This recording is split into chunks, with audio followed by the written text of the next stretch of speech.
Hi hello welcome to IT media. నేను మీ విజయ్ మాట్లాడుతున్నాను. ప్రస్తుతం మన స్టూడియోలో పసుపులేటి సందీప్ పవనిజం వెనుక దాగి ఉన్న నిజం ఏంటి అనేది 7 సంవత్సరాలు ఆయనతో కలిసి ఉన్నటువంటి పసుపులేటి సందీప్ నేడు వైఎస్ఆర్సీపీలో ఉన్నాడు. ఎందుకంటే ఆయనకే మొత్తం తెలిసి ఉంటుంది కాబట్టి ఆయన మాటల్లో అడిగి తెలుసుకుందాం. నమస్తే అండి. సార్ నమస్తే. సందీప్ గారు, నిన్నటి దినాన చంద్రబాబు నాయుడు గారు, పవన్ కళ్యాణ్ గారు ఇద్దరు కలిసి ఒక బహిరంగ సభ పెట్టారు. ఆ సభలో పవన్ కళ్యాణ్ గారు జగన్మోహన్ రెడ్డి మీద ఊగుతూ మాట్లాడారు. చాలా ఆవేశంతో ఆక్రోధంతో మాట్లాడారు. దానిపై మీ అభిప్రాయం ఏమంటారు? అంటే ఏంటంటే పవన్ కళ్యాణ్ చెప్పే మాటలు చేసే పనులకు ఎప్పుడు తేడా ఉంటుందని అందరికీ తెలుసు. అది తెలుసుకోవడానికి డే బై డే తెలుస్తుంది. కానీ నిన్న జరిగిన మీటింగ్లో అతను మాట్లాడుతున్న మాటలు కానీ అవన్నీ కానీ ఆక్రోశం, ఆవేశం ఇవన్నీ కూడా ప్రజల్ని ఉద్దేశించి ఆయన చెప్తున్న మాటలైతే కాదు. అని ఏంటంటే ఎంతసేపు ఉన్న వాళ్ళ అభిమానుల మీద కోపం. అది మీ అందరూ తెలుసుకోవాల్సిన విషయం.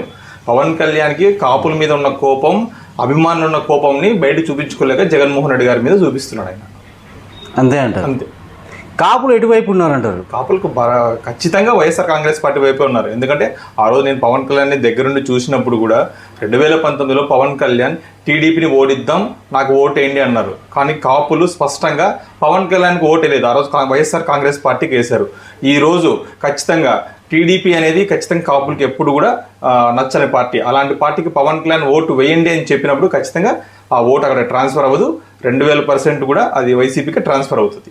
నిన్నటి దినాన మీ నాయకుడు జగన్మోహన్ రెడ్డి గారిని ఆయన అనరాని మాటలతో భయంకరంగా మాట్లాడేసినాడు. అంటే తొక్కేస్తా, మళ్ళీ వచ్చేసి నువ్వు నాలుగో పిల్లం నువ్వే అని ఈ విధంగా రకరకాలుగా మాట్లాడు. దాని మీద మీరేమంటారు? ఏంటండి, పవన్ కళ్యాణ్ అనేది ఒక ఎమోషనల్ బ్లాక్మెయిలర్. ఏంటంటే అతను ఈ ఎలా సీట్లు ప్రకటించుకున్నప్పటి నుంచి అతనికి తన అభిమానులు కానీ అతని సంబంధించిన కులంలో కానీ పూర్తి వ్యతిరేకత వచ్చింది. అది ఓర్చులేక జగన్మోహన్ రెడ్డి గారి మీద ఇలాంటి విద్వేషమైన మాటలు మాట్లాడుతున్నాడు. పవన్ కళ్యాణ్ నువ్వు ఒకటి తెలుసుకో. పవన్ ఏంటంటే నేను ఆల్రెడీ 2019 ఎలక్షన్స్లో ఆంధ్రప్రదేశ్ ప్రజలు నేను తొక్కుపెట్టి నారదీసి ఆంధ్రప్రదేశ్ పంపించేశారు. ఇప్పుడు నువ్వు మళ్ళీ తొక్కుతాను అంటున్నావంటే ఈసారి ఆంధ్రప్రదేశ్ ప్రజలు నీకు చెప్పే బుద్ధికి అసలుకి అతను ఇక్కడ ఉండలేడు. ఇంకోటి అంటే నాలుగో పిల్లం అంటున్నాడు. పవన్ కళ్యాణ్, నేను ఈరోజు నీ దగ్గర 7 సంవత్సరాలు పనిచేసా. నువ్వు ఎలాంటి పనులు చేసావో నేను దగ్గరుండి చూసా. అది నీకు తెలుసు, నాకు తెలుసు. నేను ఇప్పటి వరకు నోరు ఉప్పలేదు. నేను రాజకీయంగా మాట్లాడుతున్నాను, వ్యక్తిగతంగా మాట్లాడలేదు. ఈరోజు నువ్వు మా అధినాయకుడు వైఎస్ జగన్మోహన్ రెడ్డి గారి గురించి వ్యక్తిగతంగా మాట్లాడుతున్నావు. ఈ రోజు నేను మొదలు పెడతాను. అతి త్వరలో నువ్వు తమిళనాడు పొలాచి గెస్ట్ హౌస్లో నువ్వేమేం చేసావో, అలాగే జూబ్లీహిల్స్లోని హోబులరెడ్డి స్కూల్ పక్కన ఉన్న నీ ప్రొడక్షన్ ఆఫీస్లో నువ్వేమేం చేసావో, అలాగే ఫామ్ హౌస్లో నీ చేష్టలన్నీ కూడా నాకు తెలుసు. అవన్నీ డే బై డే బయటకు వస్తాయి. అంతేకాకుండా పక్కన ఒక డాక్టర్ని ఎందుకు పెట్టుకున్నావు కూడా నువ్వు ఆంధ్రప్రదేశ్ ప్రజలకు సమాధానం చెప్పు పవన్ కళ్యాణ్ కూడా. ఈరోజు నేను పవన్ కళ్యాణ్కి హెచ్చరిస్తున్నానండి. అంటే డాక్టర్ కూడా ఉన్నారంటారా పక్కన పెట్టుకున్నాడు? దాని గురించి కూడా త్వరలో నేను అన్ని వివరిస్తాను పూర్తిగా. డాక్టర్ గురించి కూడా ఆయన అంటే ఎలక్షన్స్ కోసము ఆస్తులు అమ్ముతాను అంటున్నాడు. ఇంతకీ అంటే మీరు ఆయనతో 7 years ఉన్నారు కాబట్టి అడుగుతున్నాం. అంటే ఆయన అవన్నీ తెలుసు కాబట్టి మీకు ఆస్తులు అమ్మకానికి ఎందుకు వచ్చారు చెప్తానండి. ఎమోషనల్ బ్లాక్మెయిల్ అండి. పూర్తి వ్యతిరేకత వచ్చింది. ఆస్తులు ఎక్కడ? పవన్ కళ్యాణ్ నువ్వు ఏ ఆస్తులు అమ్ముతున్నావు చెప్పు. ఇందాక నేను చెప్పాను, తమిళనాడులో ఉన్న గెస్ట్ హౌస్ అమ్ముతున్నావా, లేకపోతే రేవంత్ రెడ్డి ఇంటి వెనకల ఉన్న ల్యాండ్ ఉంది కదా, లాస్ట్ టైం లింగంనే ఇచ్చింది, అదేమన్నా అమ్ముతున్నావా? అది చెప్పు. సరే, ఒకవేళ నువ్వు అమ్మినా కూడా ఎవరి కోసం అమ్ముతున్నావు? దాని వాల్యూ ఎంత ఉంటుంది? మహా అయితే 15 కోట్లు 20 కోట్లు ఉంటుంది. ఒకవేళ అమ్మినా నువ్వు ఎలక్షన్ల కోసమే. ఎందుకంటే నువ్వే చెప్పావు కదా, ఓట్లను డబ్బులతో పెట్టి కొనాలన్నా కాబట్టి నువ్వు కొనుక్కోవడానికి పెడుతున్నావు. నీకు నిజంగా చిత్తశుద్ధి ఉంటే, నిజంగా నీ పార్టీలో ఉన్న కార్యకర్తలకి సామాన్యులు టికెట్లు ఇచ్చి నువ్వు ఆస్తులు అమ్మింటే అది మేము ఆంధ్రప్రదేశ్ ప్రజలు కూడా ఆలోచించేవాళ్ళేమో. నువ్వు సినిమా తీస్తే 60 కోట్లు వస్తుందని నువ్వే చెప్తున్నావు. ఇప్పుడు 4-5 సినిమాలు చేసావు, 300 కోట్లు. మళ్ళీ 300 కోట్లు నిజంగా రేపు ఖర్చు పెడుతున్నావు. శ్వేతపత్రం విడుదల చేయాలని కూడా మేము చెప్తున్నాం. పవన్ కళ్యాణ్ గారు గత మీటింగ్లో ఏమన్నారంటే ఆయన డబ్బు పెట్టుకోవాలి, కొనాలి అనేసి అన్నారు. అంటే ఓట్లు కొనాలి అంటున్నాడు. గతంలో ఏమన్నాడు, నాకు ఏ ఓట్లు వద్దు నేను కొనను అన్నాడు. దానికోసం ఆస్తులు అమ్ముతున్నాడా, ఎందుకోసం ఆస్తులు అమ్ముతున్నాడని? అదే నేను ఏమంటున్నానంటే అతను నిజంగా ఆ పార్టీలో నిజంగా సామాన్యులకు టికెట్లు ఇచ్చి ఆస్తులు అమ్మి ఖర్చు పెట్టింటే ఆంధ్రప్రదేశ్ ప్రజలు ఏమైనా యాక్సెప్ట్ చేసేవాళ్ళేమో నిజంగా ఏదో చేస్తున్నారని. అతను అమ్ముకుంటున్నది ఏంటి, అతను ఖర్చు పెట్టుకోవడానికి అతను అమ్ముకుంటున్నాడు. దాంట్లో ఏ ఎమ్మెల్యే అయినా సరే పోటీ చేయాలన్నప్పుడు ఖచ్చితంగా తన ఆస్తులో లేకపోతే సొంత డబ్బులు ఖర్చు పెడతారు, అది కామన్. నిజంగా పవన్ కళ్యాణ్కి చిత్తశుద్ధి ఉంటే 24 మంది పోటీ చేస్తున్నారు కదా, 24 మంది కూడా డబ్బు ఉన్న వాళ్ళే టికెట్లు, డబ్బు లేని వాళ్ళకి టికెట్లు ఇచ్చి ఇతను ఖర్చు పెడతారంటే దానికి ఏమైనా అవకాశం ఉంటుంది. కాబట్టి అతనంతా బూటకం, డైవర్షన్ చేస్తారు రాజకీయాలు. అందుకే ఇలాంటి మాటలు మాట్లాడుతున్నాడు ఆస్తుల అమ్మకాలని. జన సైనికులు 24 సీట్లతో తృప్తిగా ఉన్నారా? తృప్తిగా లేరు కదా, కాబట్టి కదా సార్ ఈరోజు పవన్ కళ్యాణ్ ఎమోషనల్ బ్లాక్మెయిల్కి దిగాడు. నిన్న మీటింగ్లో కూడా చూసారు, జనాలు లేరు. వాళ్ళ ఆఫీస్ మీరు చెక్ చేసుకోండి, వాళ్ళ అఫీషియల్ ఫేస్బుక్లో 9 ఫోటోలు రిలీజ్ చేస్తే 8 ఫోటోలు పైన మీటింగ్లో ఉన్న స్టేజ్ ఫోటోలు ఉన్నాయి, మిగతా ఒక ఫోటో జస్ట్ ఫ్రంట్ లోడ్ ఉన్నాయి, వెనకాల జనాలు లేరు. సాక్షాత్తు అది తూర్పుగోదావరి జిల్లాలో మీటింగ్ పెట్టుకున్నాడు. మళ్ళీ పవన్ కళ్యాణ్ నాకు తూర్పుగోదావరి పశ్చిమ గోదావరిలో బలం ఉన్నాడు కదా, ఎక్కడ నీ బలం అని మేము ఈరోజు ప్రశ్నిస్తున్నాం. అంటే ఎక్కడ నుంచి పోటీ చేస్తున్నారు అనేది ఏమని చెప్పారు? అంటే నాకు నిన్న తెలిసిన సమాచారం ప్రకారం భీమవరం నుంచి పారిపోయాడు, గంధి శ్రీనివాస్ గారు దగ్గర భయపడిపోయాడు, పీఠాపురం అని అంటున్నారు. వాళ్ళు చూడాలి, అతను ఎక్కడ పోటీ చేసినా అతను ఓడిపోతాడు. అసెంబ్లీ గేట్ కూడా తాకలేడండి అతను. హరిరామ జోగయ్య గారు మొన్న ఒక కామెంట్ చేశారు, అంటే నేను ఇంకా ఎటువంటి సలహాలు ఇవ్వదలుచుకోలేదని. దానిపై మీరేమంటారు? హరిరామ్ జోగయ్య గురించి మాట్లాడితే నాకు తెలిసినంతగా హరిరామ్ జోగయ్య గారికి పవన్ కళ్యాణ్కి మధ్య జరిగిన సంభాషణలు ఎవరికి తెలిసిండదు. ఎందుకంటే హరిరామ జోగయ్య అనే వ్యక్తి రాసే ప్రతి లెటరు పవన్ కళ్యాణ్కి తీసి చదివింది ఒకప్పుడు నేనే, మళ్ళీ పవన్ కళ్యాణ్కి లెటర్లు ఇచ్చింది కూడా నేనే.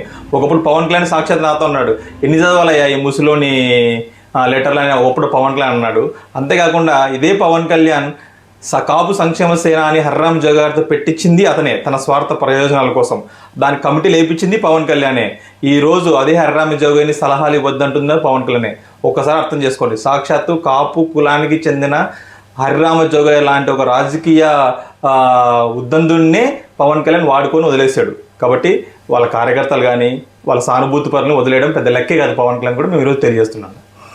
అంటే జగన్మోహన్ రెడ్డి గారిని పాతాళానికి తొక్కేస్తా అని రొమ్ముళ్ళు గుద్దుకొని మాట్లాడుతున్నారు పవన్ కళ్యాణ్, దానిపైన చాలా హాస్యాస్పదంగా ఉంది. జగన్మోహన్ రెడ్డి గారిని తొక్కేంత శక్తి ఇండియాలో ఎవరికి లేదు, అది ఆల్రెడీ అందరికీ తెలిసిందే. పవన్ కళ్యాణ్ ఒకటి సూటుగా చెప్తున్నాను, ఫస్ట్ నువ్వు చంద్రబాబు నాయుడు కాళ్ళ కింద ఉన్నావు, ఆయన నేను తొక్కేసి పెట్టుకున్నాడు కింద, ఆయన కాళ్ళ కింద నుంచి పైకి వచ్చి అప్పుడు మా గురించి మాట్లాడు, అప్పుడు నువ్వు తొక్కుతావో మేము తొక్కుతామో తెలుస్తుంది నీకు. అంతే అంటారు. అంతే. గతంలో మీరు ఒక కామెంట్ చేశారు, అది మీకు ఐడియా ఉందా? ఇది చెప్పండి ఒకసారి. అది చాలా చెప్పాను పవన్ కళ్యాణ్ గురించి. అంటే మీకే ఐడియా ఉంటుంది, అది మీరు చెప్తేనే బాగుంటుంది. అంటే పవన్ కళ్యాణ్ బయట వచ్చేసి నేను చాలా మంచి వ్యక్తిని, మహిళా రక్షణ కోసం వస్తున్నా, అది వస్తున్నా అంటాడు. పవన్ కళ్యాణ్ రియల్ క్యారెక్టర్ అనేది తను స్త్రీల పట్ల ప్రవర్తించిన తీరు, బ్యాక్ డోర్లో, ఫ్రంట్ డోర్లో ఎవరు చేయరు, బ్యాక్ డోర్లో తను ప్రవర్తించిన తీరు గన ఆంధ్రప్రదేశ్ ప్రజల సమాజానికి తెలిస్తే ప్రజలే చీ కొడతారు పవన్ కళ్యాణ్ని. అది త్వరలో బయటకు వస్తాయి. ఎందుకంటే నువ్వు ఈరోజు మా నాయకుడు వ్యక్తిగతాన్ని మా నాయకుడిని వ్యక్తిగతంగా మాట్లాడావు. ఏం తెలుసా నీకు? టన్నుల కొద్ది తెలుసా? చెప్పు, నువ్వు దమ్ము ధైర్యం ఉంటే మా నాయకుని గురించి నిరూపించు. నీ గురించి నిరూపించడానికి మేము సిద్ధంగా ఉన్నాం, సవాల్ విసురుతున్నా అని చెప్తున్నాను పవన్ కళ్యాణ్కి. పవన్ గురించి తెలిసినటువంటి నిజాలు మీకు మాత్రమే తెలుసు. అవును. పవన్ కళ్యాణ్ గారికి నిజంగంటే ఆస్తులు అమ్ముతున్నాడా? ఒకటి. 4వ భార్య ఉందా? 100% 4వ భార్య ఉంది. ఈరోజు నేను ఈరోజు పవన్ కళ్యాణ్ నన్ను బయటకు పంపించడానికి ఆ 4వ భార్య కారణం. ఇది 100% నిజం. అది ఆ పవన్ కళ్యాణ్ చుట్టుపక్కల అందరికీ తెలుసు. అది కూడా ఆ భార్య నేను పేరు చెప్పదలుచుకోలేదు, కానీ అది సమాజానికి అంతా తెలుసు. కానీ ఆ భార్య ఎవరో కాదు, పవన్ కళ్యాణ్ అభిమానురాలనే ఈరోజు తన దగ్గర పెట్టుకున్న పరిస్థితి, బంధించిన పరిస్థితి. బంధించారు. మీకు ఇంకొకటి చెప్తే షాక్ అవుతారు. పవన్ కళ్యాణ్ ఆమె భర్త, నాకు తెలిసి ఫారెన్ నుంచి వచ్చి ఆమె భర్త ఆమెతో మాట్లాడాలని వస్తే సాక్షాత్తు పవన్ కళ్యాణ్ తన సెక్యూరిటీతో కొట్టించాడు. కాదని పవన్ కళ్యాణ్ చెప్పమనండి, పవన్ కళ్యాణ్ దగ్గర సెక్యూరిటీ సిబ్బందిని చెప్పమనండి, నేను చర్చకు సిద్ధం. మరి ఇన్ని ఉన్న పవన్ కళ్యాణ్ గారు ఆయన పార్టీ పెట్టింది దేనికోసం? చంద్రబాబు నాయుడుతో ప్యాకేజ్ తీసుకోవడం కోసం, ఆంధ్రప్రదేశ్ ప్రజల్ని మోసం చేయడం కోసం కాపుల్ని చంద్రబాబు నాయుడు దగ్గర ఆయన కాళ్ళ కింద పెట్టి ఇతను రాజకీయాలు చేసుకోవడం కోసం, ఇతను వ్యక్తిగత లబ్ధి కోసమే అతను పార్టీ పెట్టాడు. సందీప్, ఒక స్ట్రైట్ క్వశ్చన్, నాయకుడు అంటే ఎలా ఉండాలి? పార్టీ పెట్టిన నాయకుడు దేనికోసం పెట్టాడు? నాయకుడు అంటే ఎలా ఉండాలి అనేది ఒకసారి చెప్పండి. నాయకుడు అనేవాడు ఎలా ఉండాలంటే ఖచ్చితంగా ఒక పార్టీ పెట్టినప్పుడు ఆ పార్టీలో కార్యకర్తల మనోభావాల్ని, వాళ్ళ సలహాలని, వాళ్ళ సూచనల్ని, వాళ్ళ పనితీరుని గమనిస్తుండాలి. ఈరోజు పవన్ కళ్యాణ్ సాక్షాత్ లీడర్ అని ఎలా అంటారు పవన్ కళ్యాణ్ని? ఎందుకంటే అతనే చెప్తున్నాడు నిన్న బహిరంగంగా, నా పార్టీలో ఇంతవరకు పోలింగ్ బూత్ ఏజెంట్ లేరు, మనం టీడీపీతో పోటీ వల్లేమంటున్నాడు. నవ్వుతారు ఎవరన్నా. 10 సంవత్సరాలు పోలింగ్ బూత్ ఏజెంట్లు పెట్టుకోలేని లీడరు పవన్ కళ్యాణ్ లీడరే కాదని కూడా మేము రోజు చెప్తున్నాం. అంతేకాకుండా కార్యకర్తల మనోభావాలని వంచి ఎదిగే లీడర్ ఎప్పుడు ఇండియాలో బాగుపడిన చరిత్ర లేదు. కార్యకర్తలు తలెత్తుకునే విధంగా అధినాయకుడు ఉండాలి, కానీ కార్యకర్తలతో తిట్టించుకునే విధంగా అధినాయకుడు ఉండకూడదు. అది పవన్ కళ్యాణ్ దానికి సూటబుల్. అంటే నాయకుడి లక్షణాలు ఉన్నాయంటారా లేవంటారా? అది నాయకుల లక్షణాలు లేవు కాబట్టి 10 సంవత్సరాల్లో 10 పార్టీలు మారాడు, 10 సార్లు మాట మారుస్తాడు. ఒకసారి డబ్బులు ఖర్చు పెట్టాలంటాడు ఓట్లకి, ఒకసారి జీరో బడ్జెట్ పాలిటిక్స్ అంటారు. అంటే మీరు అర్థం చేసుకోండి, ఊసరవెల్లికి బ్రాండ్ అంబాసిడర్ పవన్ కళ్యాణ్. నారా బ్రాహ్మణి, నారా భువనేశ్వరిని గారిని ఊరినే దూషించారు ఎవరు? ఆ పార్టీకి సంబంధించిన లీడరు యువతలో ఏదైనా అంటేనే వీళ్ళు రియాక్ట్ అవుతారు. సరే, వాళ్ళకి ఏదో అంటే నువ్వు బాధపడ్డా అంటున్నావే. మీ అమ్మగారిని తిట్టింది ఎవరు? పవన్ కళ్యాణ్. పవన్ కళ్యాణ్ గారు వాళ్ళ అమ్మని తిట్టిందే టీడీపీ వాళ్ళు. పవన్ కళ్యాణ్ దాని ఎల్లో మీడియా మీద, చంద్రబాబు నాయుడు మీద, లోకేష్ మీద మొత్తం ట్వీట్లు, వీడియోలు అన్నీ చేశాడు. ఆ రోజు నీకు రోషం, మా పవన్ కళ్యాణ్ రోషం రాలేదా అని మేము అడుగుతున్నాం. ఆ రోజు నీకు బాధ కలిగించలేదా? అంతేకాకుండా ఈరోజు మహాసేన రాజేష్ అని మీరు ఏంటారు, టీడీపీలో టికెట్ ఇచ్చాడు అతను. నేను ఈరోజు ఆ మాట మాట్లాడుతూ మీ క్లిప్పింగ్ చూపిస్తాను. భారత ప్రజాస్వామ్యం తలదించుకునే పదాలు వాడాడు జనసేన కార్యకర్తల మీద, జనసేన వీర మహిళల మీద. ఎవరు? మహాసేన రాజేష్. మీ క్లిప్పింగ్ కూడా పంపిస్తాను. నేను ఆ మాట చెప్పలేను ఇప్పుడు ప్రజాస్వామ్యబద్ధంగా. అలాంటి వ్యక్తికి ఈరోజు పవన్ కళ్యాణ్ సపోర్ట్గా పవన్ కళ్యాణ్ టికెట్ ఇప్పించాడు. సందీప్ గారు, మీరు ఒకటి చెప్పండి, జగన్మోహన్ రెడ్డి గారి మీద ఎందుకు అంత ఆవేశము, ఎందుకు అంత కోపము, ఎందుకు అంత కసి పవన్ కళ్యాణ్లో ఉంది? ఇది నన్ను ఎవరు అడగలేదు ఇంతవరకు. ఇప్పుడు ఈ క్వశ్చన్ మీరు అడుగుతున్నారు, ఖచ్చితంగా ఈ క్వశ్చన్కి ఆన్సర్ చేస్తాను. పవన్ కళ్యాణ్ని దగ్గరుండి చూశారు 7 సంవత్సరాలు. ఎందుకంటే నాది కూడా పులివెందుల పక్కన ప్రాంతం కాబట్టి పవన్ కళ్యాణ్ అప్పుడప్పుడు నాతో కూడా అనేవాడు. మీకు ఆ నిజాలు తెలుసు కాబట్టి మిమ్మల్ని అడుగుతున్నాం, ఎందుకు అంత కసి, ఎందుకు అని? ఏం లేదండి, ఒకటే అండి, పవన్ కళ్యాణ్ అనేది ఒక ఈగో ఫెలో. ఏంటంటే అతనికి నేను ఇండియన్ సెలబ్రిటీ, జగన్మోహన్ రెడ్డి గారు ఒక స్టేట్కి సంబంధించిన వ్యక్తి. నాకు 55 సంవత్సరాలు, జగన్మోహన్ రెడ్డికి 50 సంవత్సరాలు. నేను పోటీ నేను మీటింగ్ పెడితే లక్షలాది మంది జనాలు వస్తారు, కానీ నన్ను ఎమ్మెల్యే కూడా గెలిపిలేకపోయారు. జగన్మోహన్ రెడ్డి నాకన్నా వెనక రాజకీయాల్లోకి వచ్చేసి మొదటిసారి ప్రతిపక్ష నాయకుడు అయ్యాడు, ఎమ్మెల్యే అయ్యాడు, ఎంపీ అయ్యాడు, 151 సీట్లతో ముఖ్యమంత్రి అయ్యాడు అనేది పవన్ కళ్యాణ్కి కుళ్ళు. అంతే, ఇంకా కుళ్ళు కుతంత్రాలే. దాని వెనుకలు ఇంకా ఏమైనా నిజం ఉందా? ఎందుకంటే అంత ఆవేశపడడానికి కారణం మీరు కూడా మీడియాలో మీరు ఎప్పుడు నాకు తెలుసు 15-20 సంవత్సరాల నుంచి మీరు కూడా ఉన్నారు. ఒకటి ఆలోచించండి, పవన్ కళ్యాణ్కి జగన్మోహన్ రెడ్డి గారికి ఎలాంటి సంబంధాలు? జగన్మోహన్ రెడ్డి గారు ఏం హాని చేశారో చెప్పమనండి. ఒకటి చెప్పనండి, పవన్ కళ్యాణ్కి ఏం హాని చేయలేదు జగన్మోహన్ రెడ్డి గారు.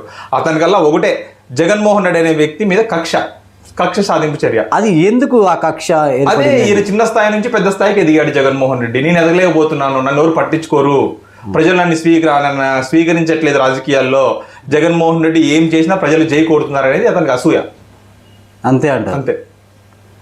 జగన్మోహన్ రెడ్డి గారు పేరు ఎత్తుతూనే ఊగిపోతుంటాడు. అదే కదా, ఇప్పుడు ఆ రోజు 2014లో జగన్మోహన్ రెడ్డి గారి మీద ఆయన ఫైట్ చేశాడు.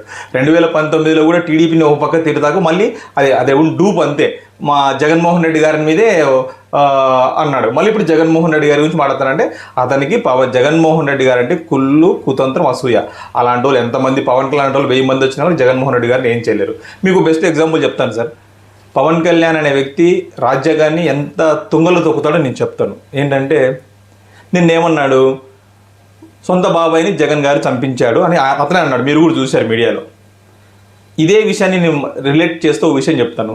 నాకు తెలిసి 2019 ఎలక్షన్ల ముందు ఒక మీడియా ప్రతినిధి పవన్ కళ్యాణ్ క్వశ్చన్ చేస్తారు, రేవంత్ రెడ్డి తెలంగాణలో నోటు కేసులు దొరికితే మీరు ఎందుకు దాని గురించి మాట్లాడలేదంటే అతను చాలా చక్కగా వివరించాడు పవన్ కళ్యాణ్. ఏమని, ఒక కేసు కోర్టులో ఉన్నప్పుడు వాటి గురించి నేను మాట్లాడను కనుక దాని గురించి ఇప్పుడు స్పందించకూడదు, అది రాజ్యాంగబద్ధంగా విరుద్ధం అవుతుంది అన్నాడు.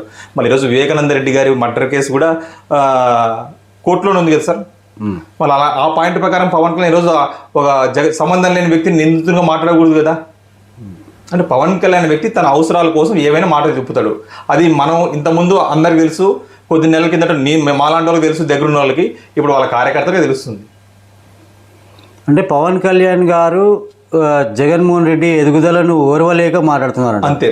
అంటే జగన్మోహన్ రెడ్డి సీఎం అయినారు, తను కూడా సీఎం కావాలనే అంటే ఆ ఉద్దేశంతో అది మాట్లాడుతున్నాడు. కానీ అతను అవ్వలేడని పవన్ కళ్యాణ్ తెలుసు. మళ్ళీ పొత్తు పెట్టుకునేది ముఖ్యమంత్రి అవడానికి కాదు. ముఖ్యమంత్రి అవడానికి అంటే పవన్ కళ్యాణ్ 50-60 సీట్లు తీసుకుంటాడు తను ఎమ్మెల్యే అవడానికి. జగన్మోహన్ రెడ్డి గారి సునామీ ముందు అతను ఎమ్మెల్యేగా సొంతంగా గెలవలేడు అనేది కూడా పవన్ కళ్యాణ్ తెలుసు. కాబట్టి టీడీపీతో పొత్తు పెట్టుకున్నాడు. అతను టీడీపీతో పొత్తు పెట్టుకున్నా, ఇంకా 2 జాతీయ పార్టీతో పొత్తు పెట్టుకున్నా కూడా అతని అసెంబ్లీ గేట్ కూడా దాటనేమో ఈసారి. జగన్మోహన్ రెడ్డి గారి మీద కోపము, ద్వేషము, ఆ ఆవేశానికి గల కారణం, మెయిన్ కారణం ఏంటనేది, అంటే ఎదుగుదల, జగన్మోహన్ రెడ్డి గారి ఎదుగుదల కోసం అని దాన్ని చూసి ఓర్వలేక చేస్తున్నాడా లేకుంటే ఎలా అని? అంతే సార్, అంతకుమించి ఏముందని మేము అడుగుతున్నాం. ఆ వైసీపీ నుంచి జగన్మోహన్ రెడ్డి గారు పవన్ కళ్యాణ్కి ఏం హాని చేయలేదు వ్యక్తిగతంగా. ఏం చేశారు? అతనికి ఏంటి, జగన్మోహన్ రెడ్డి గారు ప్రజల మన్నలు పొంది స్టెప్ బై స్టెప్ ఆయన ఎమ్మెల్యేగా, ఎంపీగా, ప్రతిపక్ష నాయకునిగా, ముఖ్యమంత్రిగా ప్రజల గుండెలో చిరస్థాయిగా నిలిచిపోయాడు ఆయన. కాబట్టి ఆ ఓర్వలేక ఈరోజు చంద్రబాబు నాయుడుతో కుళ్ళు కుతుందని నిలబడుతున్నాడు. మీరు ఆయన ద్వారా ఎంతగా నష్టపోయారు? నేను నా జీవితాన్ని కోల్పోయాను సార్. పవన్ కళ్యాణ్ అనే వ్యక్తి నా జీవితాన్ని స్పాయిల్ చేశాడు. దానికి బెస్ట్ ఎగ్జాంపుల్ చెప్తా. నిన్న పవన్ కళ్యాణ్ పొత్తు పెట్టుకున్న దానికి నా జీవితాన్ని నాశనం అని చెప్తాను. ఎందుకంటే పవన్ కళ్యాణ్ అనే వ్యక్తి ఆ రోజు నన్ను పిలిపించుకునేది ఎందుకు? ఆ రోజు పొత్తులో టీడీపీ పొత్తు వికటించినప్పుడు 2014 తర్వాత 2016లో మా అమ్మతో జేసీ దివాకర్ రెడ్డి వాళ్ళని తిట్టించడానికి నన్ను పవన్ కళ్యాణ్ తన దగ్గర పెట్టుకుని నన్ను ఢిల్లీ లీడర్ అని చేస్తా అని చెప్పాడు. ఈరోజు అదే పొత్తు పెట్టుకున్న తర్వాత పవన్ కళ్యాణ్ నాకు ఎలాంటి మాట చెప్పుకోకుండా, హామీ ఇవ్వకోకుండా నన్ను బయటకు పంపించాడు. దాని వెనక ఉన్నది పవన్ కళ్యాణ్ 4వ భార్య. ఇది వాస్తవం. త్వరలో అన్నీ చెప్తాను. 4వ భార్య లేనే లేదంటాడే. ఇప్పుడు బయటకు ఎందుకు చెప్తారండి? బయటకు ఎందుకు చెప్తా? పవన్ కళ్యాణ్ బయటకు చెప్పుకోడు కదా. 3 భార్య, ఫస్ట్లో మనకు 3వ భార్య ఉందని తెలుసా? తెలీదు. ఆమె ఎప్పుడైతే పవన్ కళ్యాణ్ మీద ఇంటర్నేషనల్ కేసు పెడతానిందో అప్పుడు పవన్ కళ్యాణ్ పెళ్లి చేసుకున్నాడు, బయటకు వచ్చింది. రేపు 6 నెలల తర్వాత ఇదే జరుగుతుంది 4వ భార్య విషయంలో కూడా. నా 4వ భార్య ఎవరో నాకే తెలియదు, నువ్వే జగన్ నా 4వ భార్య అంటాడే. అదే పవన్ కళ్యాణ్ నీ 4వ భార్య ఎవరో తెలియదు కదా. నేను చెప్తా, వెయిట్ చేయి. నువ్వేం చెప్పొద్దు, నేనేం చెప్తా ప్రజలకి. ఆల్రెడీ నీ దగ్గర ఉన్న మొత్తం అందరికీ తెలుసు, నీ పార్టీ కార్యకర్తలకు కూడా తెలుసు 4వ భార్య ఎవరు అనేది. నేను చెప్తా అతి త్వరలో. ఆల్రెడీ నీకు హింట్ ఇచ్చేశాను కదా. ఇంగ్లాండ్లో ఉన్న నీ అభిమాన సంఘం నాయకురాలనే నువ్వు ఈరోజు 4వ భార్యగా స్వీకరిస్తున్నావు. అది అందరికీ తెలుసు, నీ పక్కన వాళ్ళకి తెలుసు. కాదని నీ పక్కన వాళ్ళు చెప్పమనండి, మనస్ఫూర్తిగా చెప్పలేరు. అంటే ఆయన ఆవేశము జగన్మోహన్ రెడ్డి ఎదుగుదలకు లింక్ అయి ఉంది 100%. ఫుల్. పోనీ ఈయనైనా ఎదుగుతాడా? ఈయనన్నా సీఎం అవుతాడా? సీఎం ఏంటి సార్? ఎమ్మెల్యే అవ్వలేడు అతను. ఎమ్మెల్యే అవ్వలేడు. అతనే చెప్పాడు కదా పోలింగ్ బూత్ ఏజెంట్ లేరని. పోలింగ్ బూత్ ఏజెంట్ లేనప్పుడు అతను ఎమ్మెల్యేకి ఎట్లా గెలుస్తారు సార్? అంటే దానికోసం ఈ ప్రయాస అంత అవసరమా అని. అదే ఇప్పుడు వాళ్ళ పార్టీ కార్యకర్తలు అడుగుతున్నారు, నువ్వు 24 సీట్లు తీసుకున్న దానికి ఈ మా 10 సంవత్సరాల జీవితం ఎందుకు నాశనం చేసావు? ఆ రోజు నువ్వు టికెట్లు తీసుకుంటే మేము మా జీవితాలు నాశనం చేసుకోం కదా అని. అంటే సార్ పార్టీ పెట్టినప్పుడు పవన్ కళ్యాణ్ యువతకి చాలా పెద్ద పెద్ద మాటలు చెప్పాడండి. ఆ మాటలు చెప్పడం వల్ల నాలాంటి వాడు కూడా ఈరోజు జీవితం నాశనం అయింది. ఆ రోజు ఏం చెప్పాడు? జంపర్లు జోకర్లను తీసుకోను, వారసత్వ రాజకీయాల్ని ప్రోత్సహించను, కళల ఖనిజాలతో కూడిన యువతని ప్రోత్సహిస్తాను, యువత రక్తం రావాలి అన్నాడు. ఆ రోజు అదే మాట చెప్పాడు. 10 రోజులకి టీడీపీతో పొత్తు పెట్టున్నాడు. 2019 ఎలక్షన్లో అదే చెప్పాడు. మళ్ళీ తర్వాత బీజేపీతో పొత్తు పెట్టున్నాడు. మళ్ళీ ఇప్పుడు నిన్న అదే చెప్తున్నాడు మళ్ళీ. ఎందుకంటే వ్యతిరేకత వచ్చింది కదా. నాకు యువత రక్తం కావాలి. యువత రక్తం తాగుతున్నావు నువ్వు. యువత రక్తం తాగి నీ జీవితాన్ని గడుపుకుంటున్నావు పవన్ కళ్యాణ్. సందీప్ గారు, మీరు మీ జీవితం స్పాయిల్ చేశారు పవన్ కళ్యాణ్ అంటున్నారు. అంటే మీరే కాకుండా ఇంకా ఎవరైనా ఉన్నారా? అంటే చాలామంది ఉన్నారండి. ఆల్మోస్ట్లీ 42 మంది జీవితాలు పవన్ కళ్యాణ్ నాశనం చేశాడు. ఎగ్జాంపుల్ జై కళ్యాణ్ అని, ఇలాంటి చాలామంది లేడీస్ కూడా ఉన్నారు. అందులో 7-8 మంది లేడీస్ ఉన్నారు. పవన్ కళ్యాణ్ 42 మందిలో 30 మంది కాపులే ఉన్నారండి. అది చాలా మంది తెలియదు ఈరోజు విషయం. 42 మంది ఉద్యోగుల జీవితాలు నాశనం చేసిన దాంట్లో 30 మంది కాపులే ఉన్నారు. పవన్ కళ్యాణ్ అనే వ్యక్తి, నేను మళ్ళీ చెప్తున్నాను, అతను నమ్మి మోసపోకండి. మేమండి ఎలా నష్టపోయినాం, జీవితాలు నాశనం చేసుకున్నాం, సరే మా తిప్పలు మేము పడతాం. ఇంకా అతను నమ్మి ఎవరు నష్టపోద్దండి. పవన్ కళ్యాణ్ అనే వ్యక్తికి మేము మళ్ళీ చెప్తున్నాం, అతను కాపు వ్యతిరేకి. నేను స్వయాన నా చెవులతో నేను చూశాను పవన్ కళ్యాణ్ని, దగ్గరుండి చూసానని చెప్తున్నాను. అతను పవన్ కళ్యాణ్ వ్యక్తి కాపు వ్యతిరేకి. అది తెలుసుకోవాలని కూడా నేను ఈరోజు విన్నపిస్తున్నాను. థ్యాంక్ యూ సందీప్ గారు, మా ఐ డ్రీమ్ స్టూడియోకి వచ్చినందుకు మీకు ధన్యవాదాలు. Thank you sir. Thank you.